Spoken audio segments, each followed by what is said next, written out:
there. Welcome to this edition of Thought for the Week. It's a great pleasure to be talking to you again, particularly about one of my favorite Bible characters. He was a real man's man, you could say. There was nothing weak about this guy. Peter, Simon Peter, the big fisherman, as he's often called. He was the most remarkable guy, a man who had a solid country background as a fisherman up in Galilee. But when he met Jesus, he became a changed man. But it didn't happen quickly, it happened as a process. We are all being changed because of our relationship with Jesus. I know I'm not the man I used to be, and I'm glad about that because I know the Lord so much better now than I did. And that's vital for all of us, isn't it? Isn't it wonderful that that happens? That we can get to know the Lord better and better as we submit to him, as we submit to his teaching. It's a wonderful thing to be a Christian. Peter proves that. He was down in Joppa and he had a vision of all kinds of foods, clean and unclean, as his Jewish religion would have categorized them, every kind.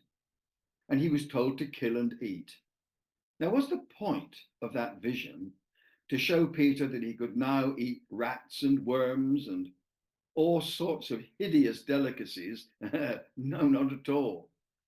Although the food laws are to do with the Jewish religion, it is certainly true that some foods are better for us than others, some are worse for us than others, and so we do have to exercise personal discernment, don't we, in what we eat. But that wasn't the point of the vision. The point of the vision was to show Peter that if he had opportunity to speak with people who were different from himself, not Jewish, in other words, he should take that opportunity.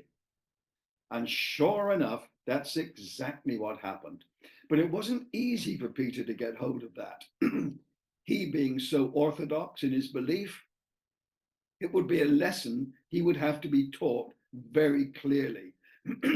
And the Lord was very gracious with Peter. Verse 16 says, he was shown that vision not once, not twice, but 3 times in quick succession.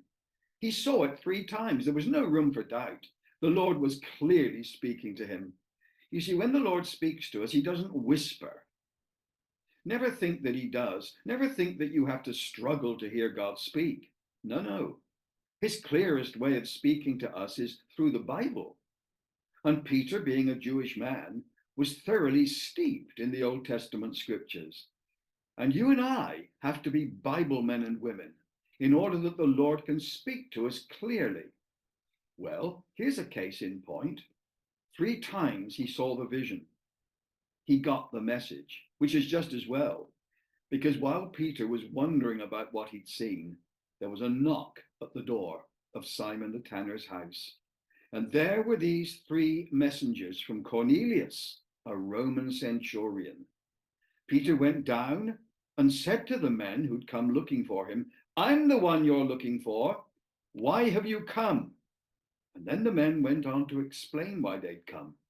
Cornelius, their Gentile master, the centurion at Caesarea, had sent them. Oh, how Peter's mind must have been leaping around.